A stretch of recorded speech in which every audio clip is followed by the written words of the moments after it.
Hi, everyone. Welcome to I'm Not Crazy, right?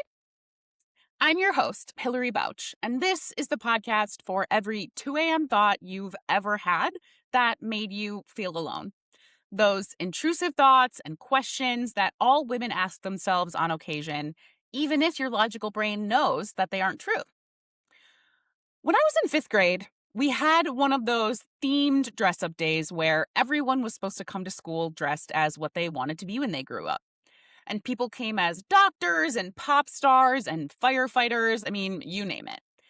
And I'll never forget that one of my classmates actually came dressed up as a stay at home mom, complete with dolls that she carried around with her all day like her children.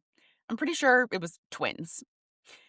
Now, to be clear, there is absolutely nothing wrong with being a stay at home mom. It is hands down the hardest job in the world. But I remember even at age 11, I was kind of shocked that out of all of the things you could do with your life, that was her big dream. And the craziest thing about it was that I'm pretty sure no one else batted an eye at this. Being a stay-at-home mom was a perfectly acceptable goal for a woman to have, even at that young age. Now, I consider myself lucky to say that I was not raised to believe that my entire purpose in life was just to care for a family someday. Not because that isn't an important and very respectable job, because it definitely is, but because my mom always instilled in me that I could do anything or be anything that I set my mind to, with zero gender norms included. You want to be the first woman to play for the NBA? By all means, go for it. Why not? But so many people were not so lucky. Society teaches us from a very young age, clearly, that women belong in the home. Men are the breadwinners. Girls take home ec and boys take woodworking. Girls are in charge of the prom committee and the boys just show up on the night of the dance.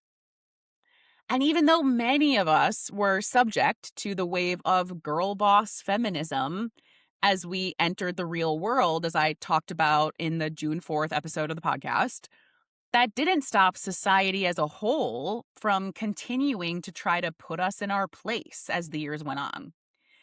And the more we worked hard and challenged the gender norms and hustled our way to inevitable burnout, the more we were punished for it. And then we wonder why we're so tired all the time. Today, I'm thrilled to welcome award-winning journalist Stefanie O'Connell to the podcast. Her work covering money, ambition, and power has been published all across the internet. And she wrote, hosted, and co-produced the award-winning podcast Money Confidential for Real Simple magazine. Earlier this year, she released her new book, The Ambition Penalty: How Corporate Culture Tells Women to Step Up and Then Pushes Them Down. And the book is basically a love letter to all of the women who have spent our whole lives fighting against a system that was literally designed to hold us back and burn us out. Stephanie and I connected on Threads when I actually posted something about the girl boss culture that I mentioned before and how it set us up to fail. And she responded, yes, it did set us up to fail. And I actually wrote a whole book about it. And here we are. So let's get into it. I'm not crazy, right? Are women punished for having too much ambition?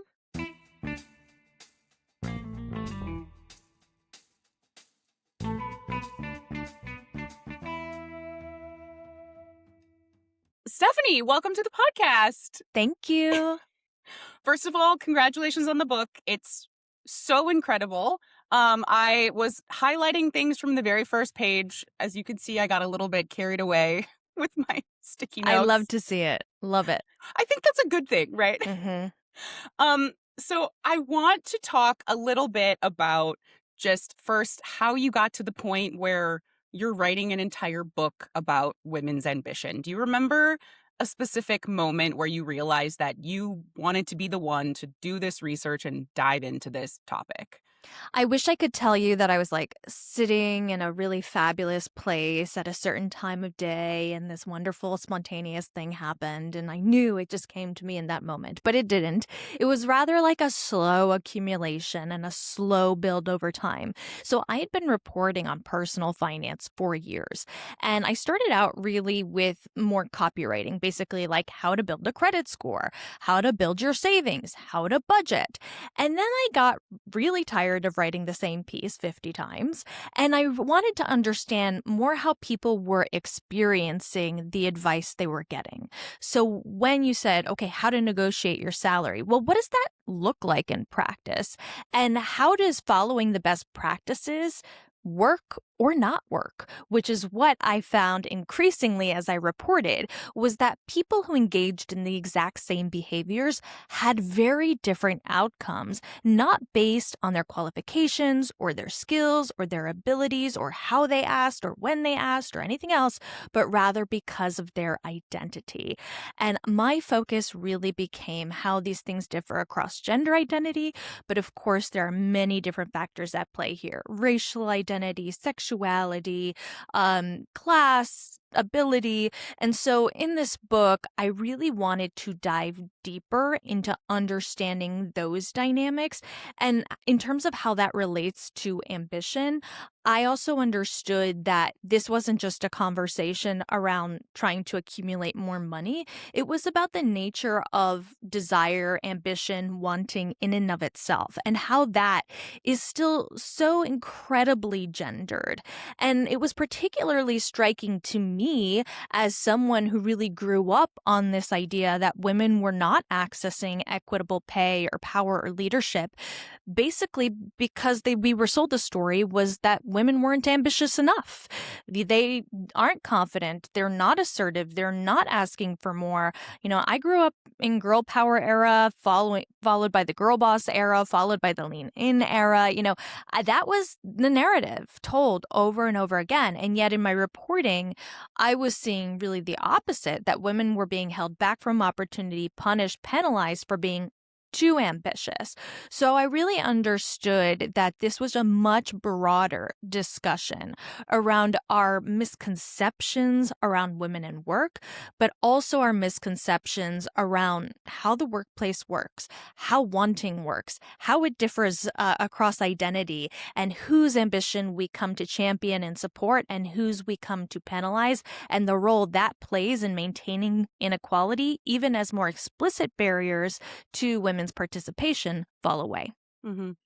And I love the section in chapter 3, and I apologize in advance. I'm probably going to just be like quoting you back to Great. yourself. That's the whole edited time. version of it, so it's probably much more tight than whatever I'm going to say.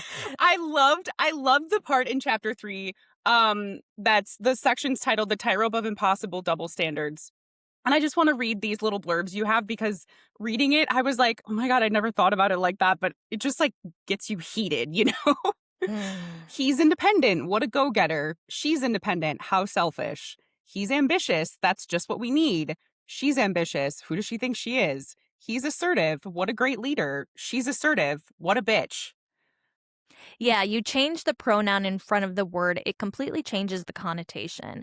And Yeah. it's just one example of many of the double standards. But even though this book is very data driven, even when you just read that passage, people are going to feel that in their bodies because they recognize that feeling. They know that feeling. They have been there. They know someone who's been there. We've seen it play out culturally time and time and time again. Mm-hmm. And I think that really exposes that the problem isn't the behavior itself. It is the way we champion it in some people and penalize it in others. And so these are the kinds of double standards I think we really have to expose. And that's what I try to do in this book. And then once we do expose them, I think it really disabuses us of this myth that solving for a lot of these issues is as simple as us as individuals choosing to do something differently, as opposed to really changing the environments, changing the expectations of the culture around us that respond to the same behaviors in different ways. Yeah. And you go on to say, I love this quote too, where you say, the reason not to hire, work with, promote, or reward women can be the same reason to hire, work with, promote, and reward men. And I think that's such a just simple but powerful way to put it. We get to the point where it doesn't matter what we do, the outcome will probably be the same. And that is so, just like you said, not what we were taught. There's a really great paper in this book that is recent and exemplifies this. It looked at why women were excluded from leadership consideration. And what they found is that it wasn't that people would sit around and being like, we are not going to promote her because she's a woman. Instead, they would say, oh, well, this person's just too young to be considered a leader. But if it was an older woman, they would say, this woman is just a little too old to be considered a leader. But then you would have a young man be up for consideration, the same age as the young woman, and he would be seen as, well, that's the next generation. That's the leadership we need to bring us into the future. And then the older man would be cast as a wise, experienced, seasoned leader that we could really have on our team.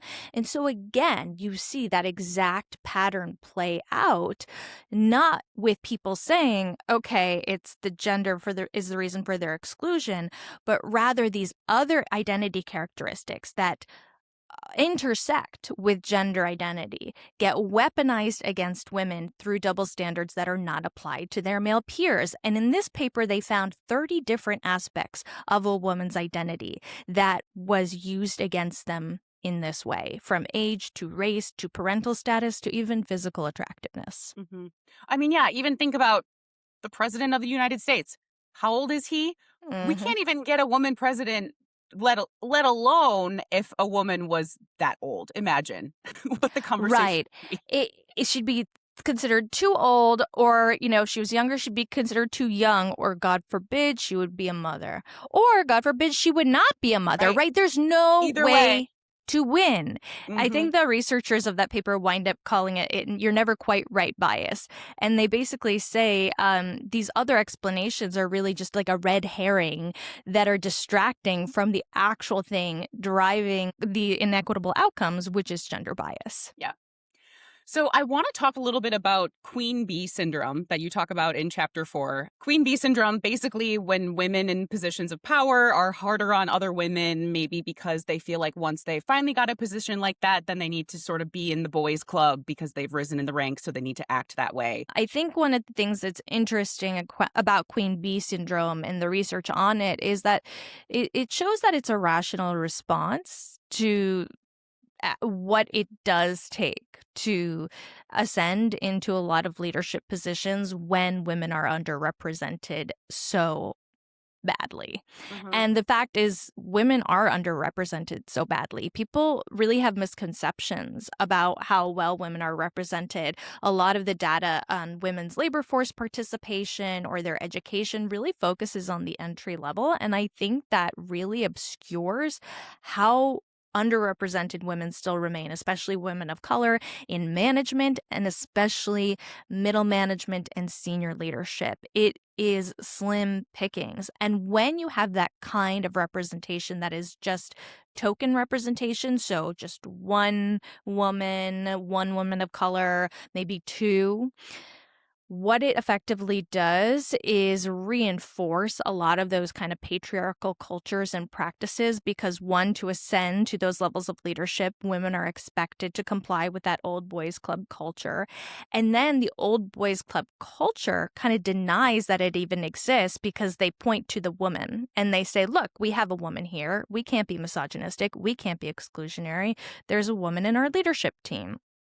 And so it oftentimes in that scenario not only reinforces the culture, gaslights us into thinking that the discrimination isn't happening, but it also triggers like an implicit quota system where, because these leaders are so indoctrinated into their old boys club, they really think they have like checked their diversity box. And so the chances of another woman being elevated into a position of leadership drops by a huge margin.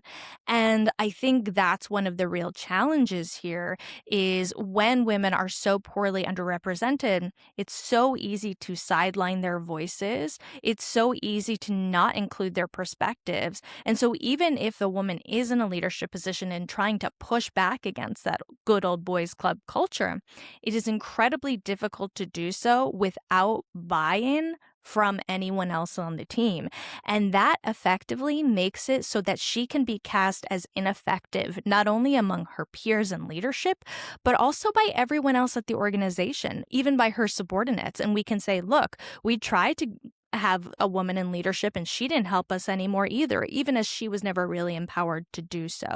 So it's a really interesting mix of incentives and, again, double binds that are just really messy and sticky. But what I do point out is that we really do see outcomes change when women become represented in management and leadership at scale, when it's not a token leader, one or two women in positions of power, but you have women represented around 30% of management really starts to shift not just representation, but the culture of the environment itself. The old boys club, there's more accountability, there's less gender pay gaps, there's fewer gender promotion gaps, how rewards are distributed become less biased, how opportunities are distributed become less biased. And as women's representation increases, those metrics all get better. So I think that chapter is really illuminating and really understanding the difference between kind of token leadership and women's representation versus real meaningful inclusion and a commitment to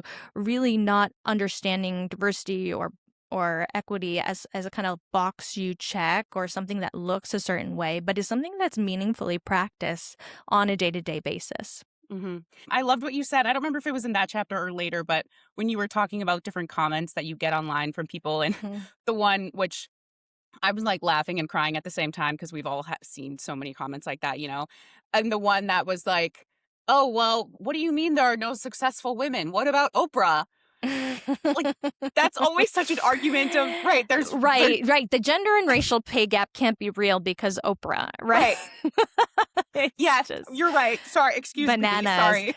But I think that's another really good example of what this book really aims to do, which is talk about women's outcomes as a collective and not through this very individual framework. Because what happens is there is a tendency to focus on these exceptions. And what the exceptions do is obscure the reality of the rule.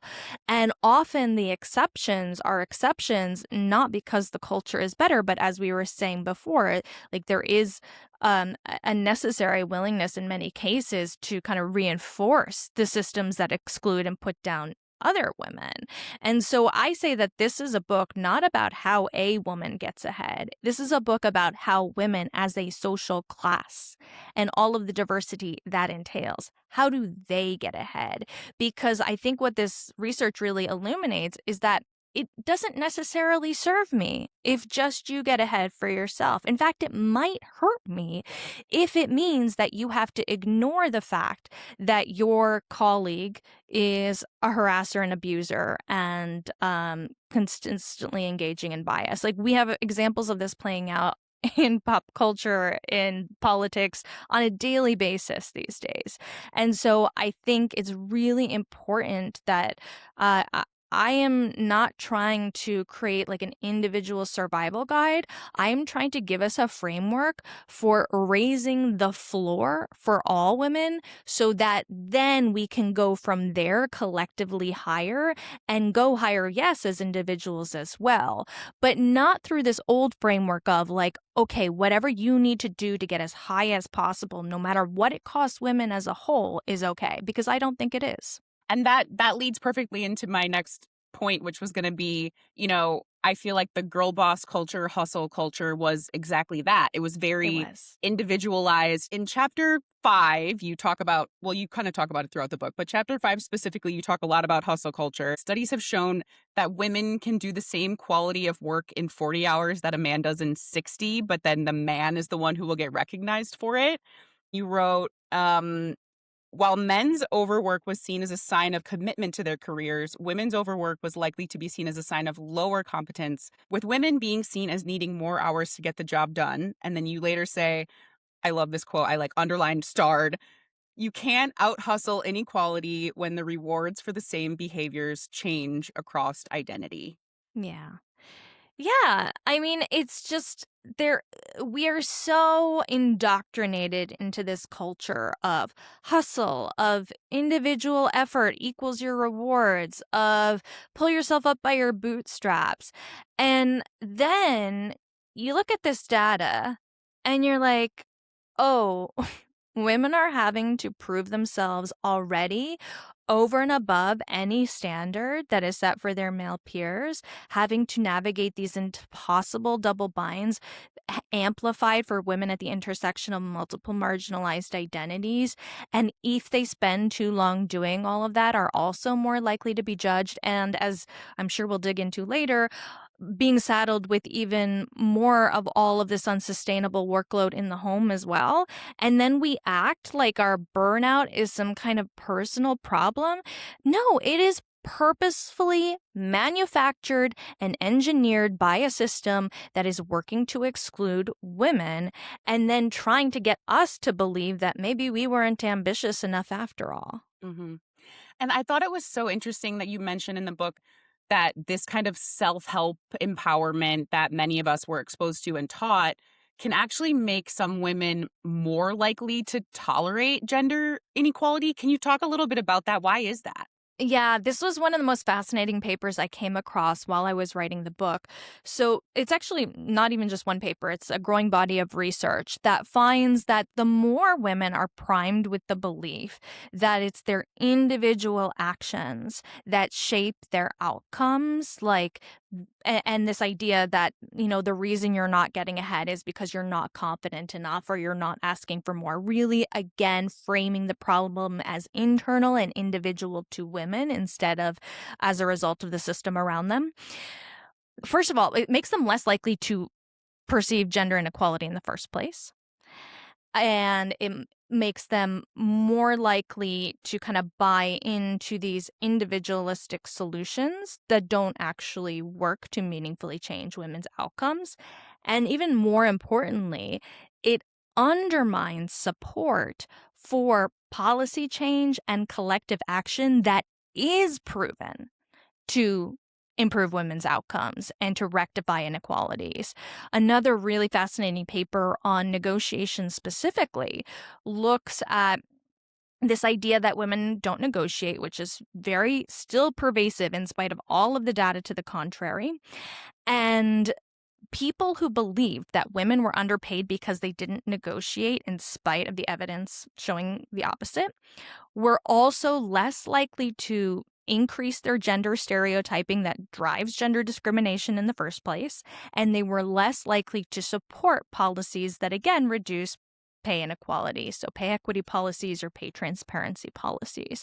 So I think it really speaks to this idea of how the myth that women are responsible for their own overwork and underpayment in and of itself, how that just that false belief winds up recreating the inequality and the same outcomes because it increases these stereotypes and it undermines that kind of organizing and collective action that we know does change outcomes. It's almost like the more people have leaned in and embraced this, the more they're like, well, that's just how it is.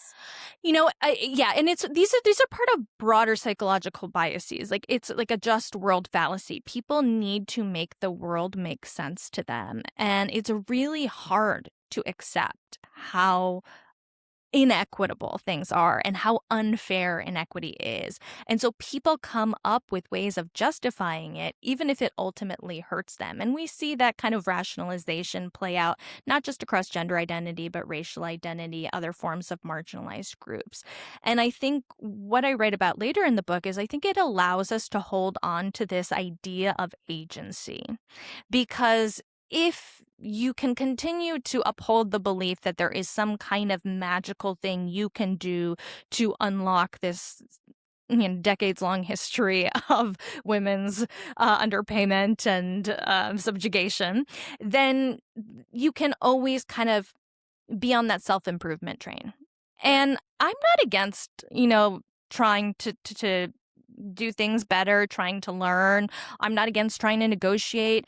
I'm not against like trying to follow best practices. But there's a difference between, following best practices, learning, improving, and the myth that that kind of self-optimization will close these chronic gender gaps in pay, in power, in leadership, because those are actually being driven by bias. And the only way to change that for women, again, at scale, when not just a woman, women, is to actually change the environment, to challenge the norms, and to really reject these myths in and of themselves. You talk about the myth of the gender ambition gap, and you write, our ambitions change over time, not because of something within us, but in response to the world around us. And it reminds me of, how people say, oh, if only we could only have the confidence of a mediocre white man. Yeah. But it's so true, right? Like men spend their lives from childhood on being built up, and then they just continue to build themselves up. And women are knocked down on the playground and also then into their career. And then it's like, no wonder we're all so exhausted all the time. Exactly. Like one of the most interesting patterns I kept coming across in this research was that like you can really kind of parse out any trait that we think of as gendered. And what it will show in the research is that this is not something that is markedly different between the identity groups. Of course, I'm speaking about gender. So it's not necessarily different between men and women, whether it's ambition, whether it's confidence, whether it's risk taking. What happens instead is that when people are rewarded for the risks they take or the confidence they have or the ambitions they express, when they're supported, when they're championed, it grows. They have more of it. And when they're hurt and when they're penalized and when they're undermined and when they're judged and when they're critiqued, they have less, regardless of their identity. And so when you see a gap in something like a confidence in a certain context emerge, that is not telling you something about differences between these individual identities. It's telling you something about the environment you're in. And that's where I think we keep getting this wrong. Like, I'm like, my book has been out in the world for 2 months. Why hasn't this been fixed yet? But truly, it's so maddening to every day see this kind of misattribution. And then what does that enable?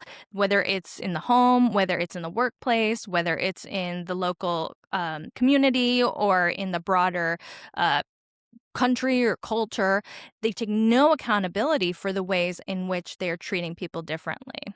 I love in chapter 7, you talk about biology behind some of this.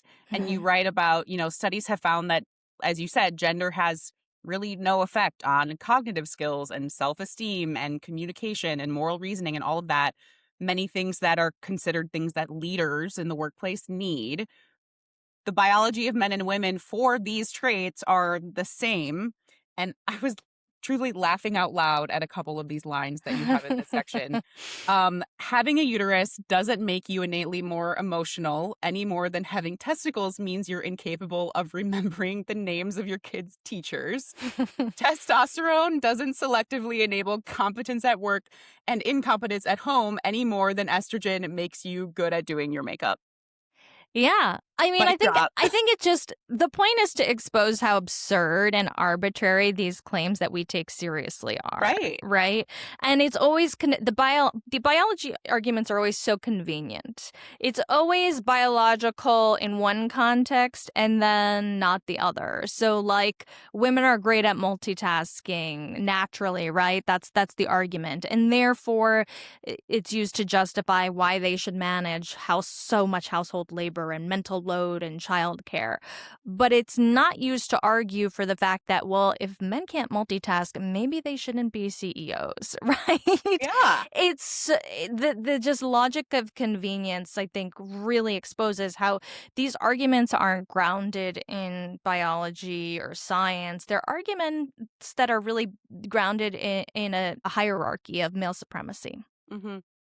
And I do want to talk about, I know you mentioned a little bit how this affects people in the home, and I want to get into that because you spend a pretty good chunk of the book talking Mhm. about gender bias and ambition penalty affecting romantic relationships, which I'm sure hit home for so many people. I mean, I know it did for me when you have a partner who can't really handle your success solely because it's a hit on their ego. And it's like, that's not my fault that you feel that way. Yeah. And it reminds me of the line in The Devil Wears Prada where Stanley Tucci's character says, "Let me know when your whole life goes up in smoke. That means it's time for a promotion." And it's like, we've probably, unfortunately, all been there. But it is so fascinating that women are suffering for the sake of the men in their lives, but then men are thriving thanks to us, too.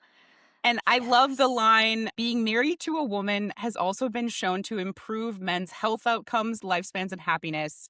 By contrast, being married to a man adds even more hours of unpaid labor to a woman's plate.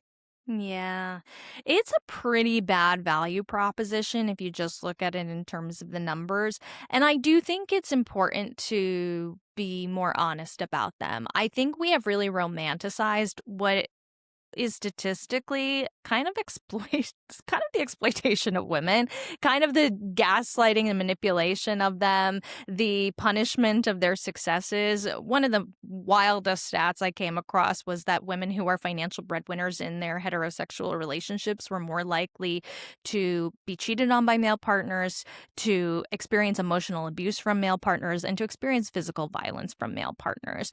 So this is just a real indicator of these forces that really work as punishments to keep women small, to keep them from having, wanting, being more.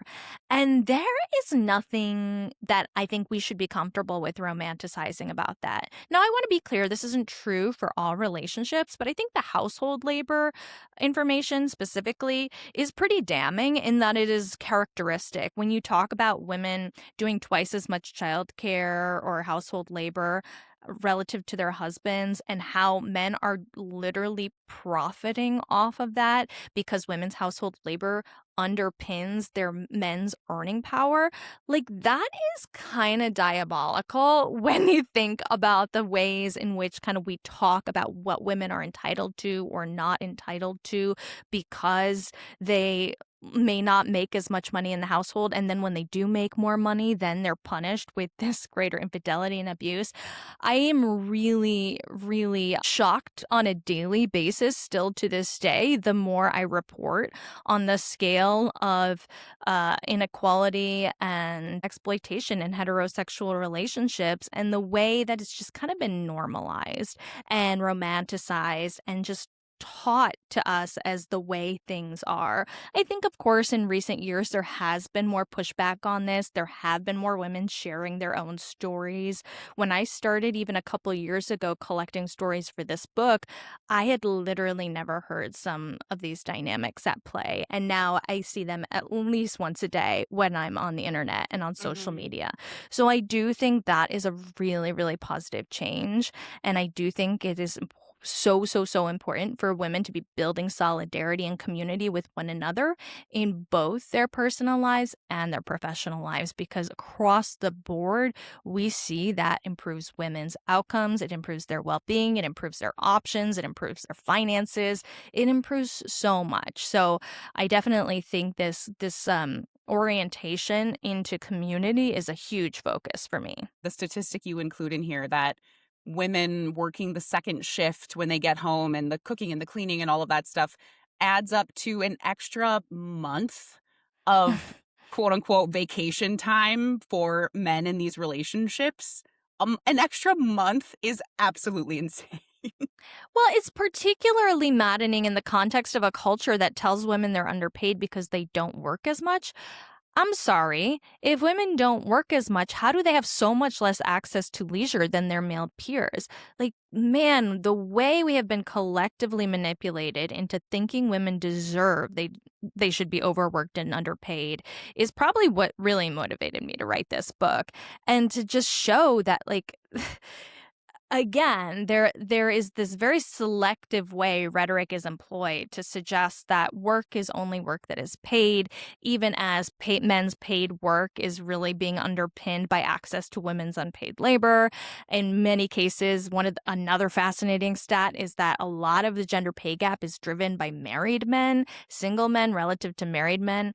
There's a huge gap. And even if you control for the fact that men who make more money are more likely to get married in the first place, you can control for that and you'll still see these huge earnings premiums.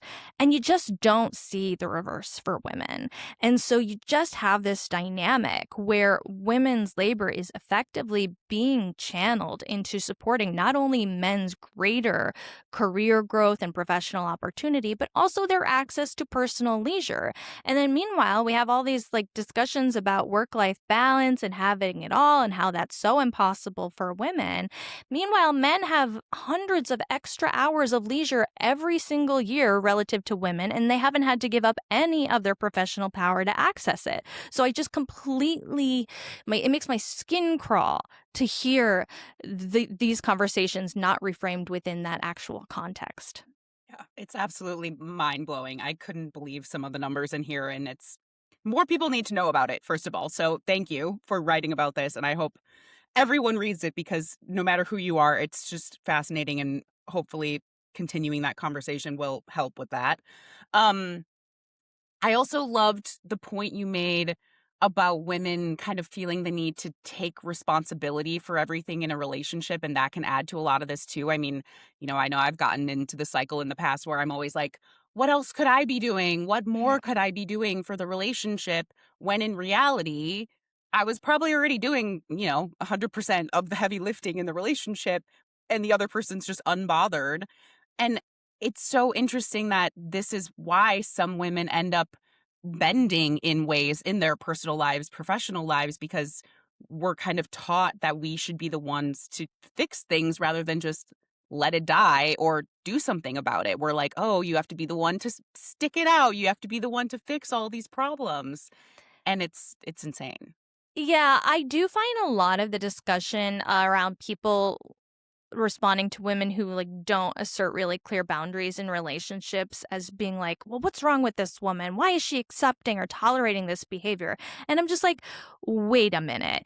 For literally her whole life, she has been told that like manipulation is love, that her self-sacrifice is give and take, that you have to make compromises, you have to, have partnership. Basically, this entire culture and language around heterosexual partnership really reinforced the idea that a relationship issue is a woman's problem to fix with more and more and more of her own labor. Just like the idea of the workplace inequality is a woman's issue to fix, right?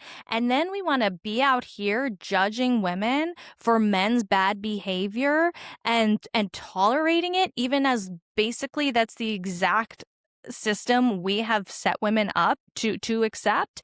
And then also, like, if they don't accept them, we're gonna call them childless cat ladies and homewreckers and everything else.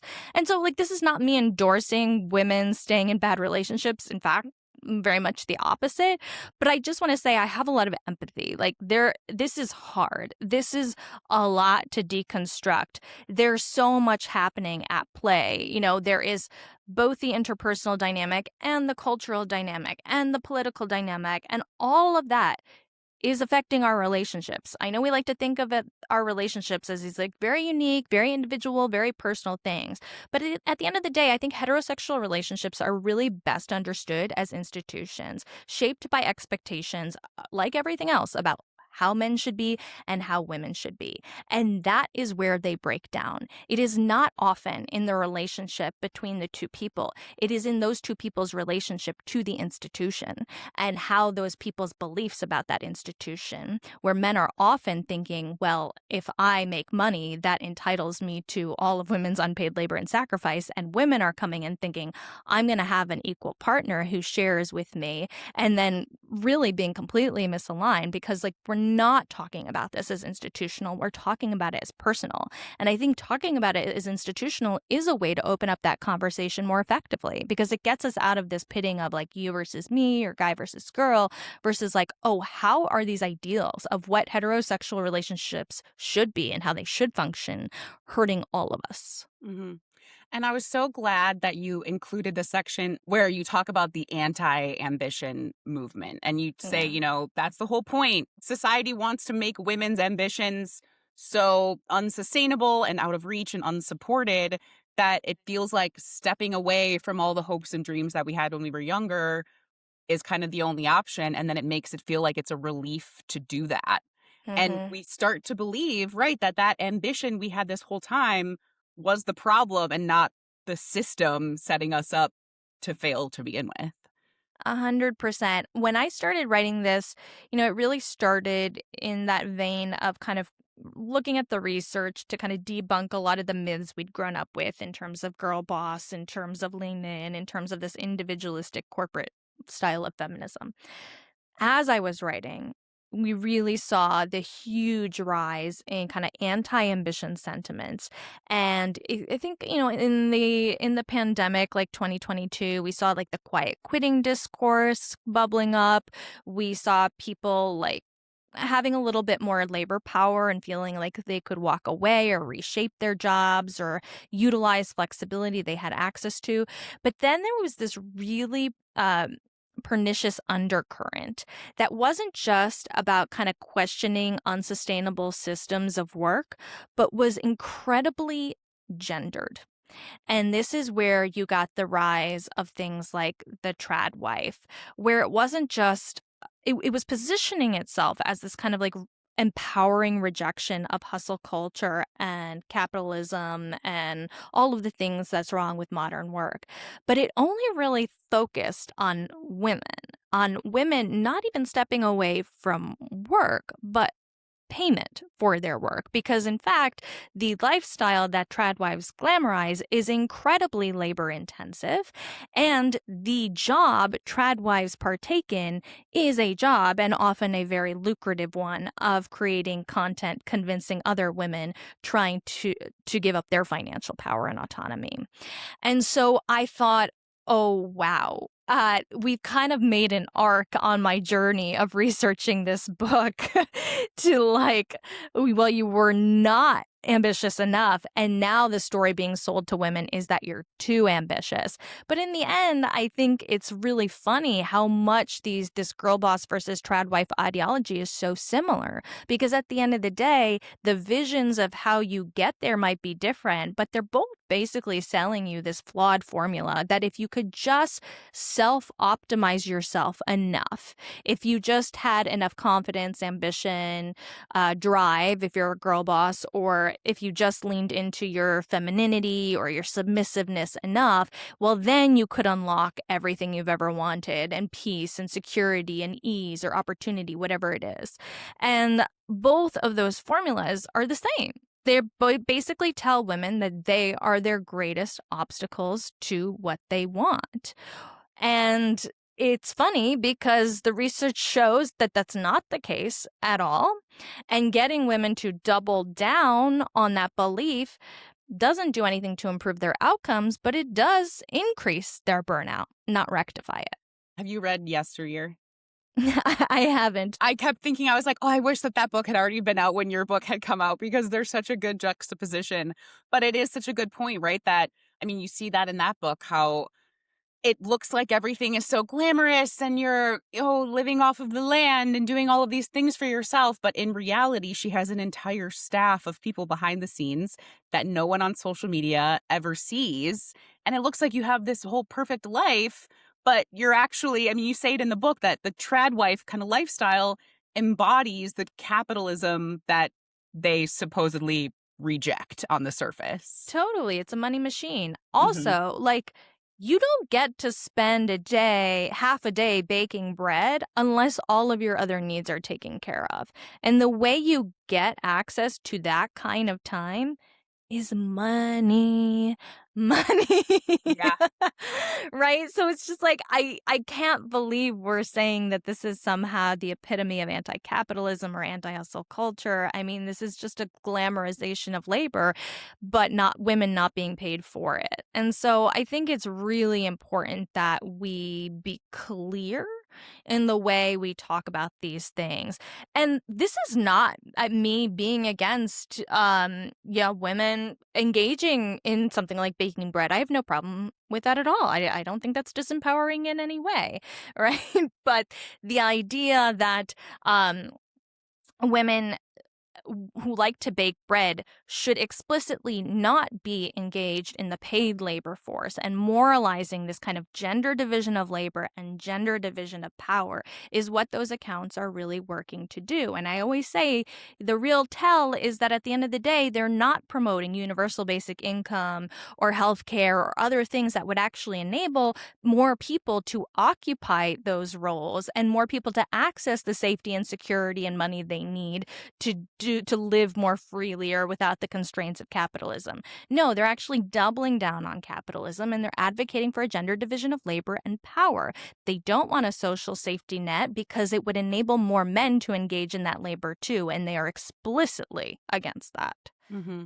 I feel like the the discourse around, oh, let's just withdraw from public life altogether, that's letting the patriarchy win. That's not proving a point. That's proving their point. Well, the thing that's really maddening about it is like if the discourse only applies to women, that like where is the content telling men how much easier their lives would be if they gave up their paychecks, Right. right? It's called benevolent sexism. It's the opposite of the ambition penalty. So the ambition penalty is obviously the name of the book, but it's really the sum of these kinds of professional, social, um, personal costs women are made to pay because of their ambitions. It's the backlash to their negotiations. It's when they're assertive, being told they're not a good fit or not leadership material. And that is hostile sexism. It's a way of curtailing women's power, their access, their opportunity through punishments and constraints. On the flip side of that is benevolent sexism. And benevolent sexism is basically like the carrot to the stick. And it's a way of giving women incentives to comply with these patriarchal standards. Well, if you just submit yourself to a man, if you just stop worrying about what you want for your own career so much and instead channel your labor into supporting a man's, then you'll access security and freedom and you'll have access to this really lovely, beautiful life. But what I point out is that where there is greater benevolent sexism, women actually don't have more safety or security or time. They're tasked with more unpaid labor in the home, not surprisingly. They have less public power and professional power, not surprisingly. Acceptance of violence against women goes up, not down. Both men and women are less likely to be safe. Those are places with more anti-democratic tendencies. They have greater collective violence. Like outcomes worsen for everyone. So no matter how prettily you package it, at the end of the day, the kind of content that's telling you that like if you comply with these standards of femininity, that is going to like unlock what you really want. The data suggests that actually you'll get more of what is drawing you to that content in the first place. More burnout, more unsustainability, less autonomy. And so I think it's so important to be clear about that. Yeah. Well, this book is absolutely incredible. I hope everyone picks up a copy and reads it. Thank you. Did you have anything else that you have just been dying to share that you haven't had a chance to? I know you've been doing a lot of talking about this, but I would love you to be able to share anything else you have. Otherwise, plug all of your stuff. Where can people find you? All of that. Yeah, I mean, I am really interested in how this continues to evolve and play out in contemporary culture. The process of writing a book is quite long. So, even from the time you finish writing to the time a book comes out, it's about a year. So, it's so wild to be like, oh my gosh, I can't believe I wrote about this. And now I'm seeing this happen and this happen and this happen. It's just like, I feel very validated, but in like the worst way. Yeah. You It's can like, never keep up with all of I the, yeah. with all of the examples. But what I do try to do is keep up with it in my newsletter. It's called Too Ambitious. It's on Substack. So I think the book is really important in terms of giving people the framework for how to think about these things and some of the ways we've talked about how to think about them differently and using data and what the metrics look like at scale instead of thinking about these things from an individual perspective. And then once you have that framework, I find it gives you a very different lens through which to understand any isolated incident. And that's what really try to process on my newsletter and on social media. I'm most active on Instagram at Stefanie O'Connell. I'm on TikTok. I think it's Stephanie M. O'Connell. But if you look for me, you can find me. Well, Stephanie, thank you so much for joining. I can't wait for everyone to listen to this conversation. Me too. Thank you. That's it for today's episode of I'm Not Crazy, right? If this episode hit home, share it with a friend who needs to hear it. If life is lifing and you need to chat, I am all ears. And if you've got a question that you have never said out loud, send it my way and I would be thrilled to ask it. Thank you so much for being here. Please don't forget to rate, review, and subscribe to the show wherever you get your podcasts. And follow along on social at Not Crazy Right Pod. You're not crazy, and you never were. I'll see you next week.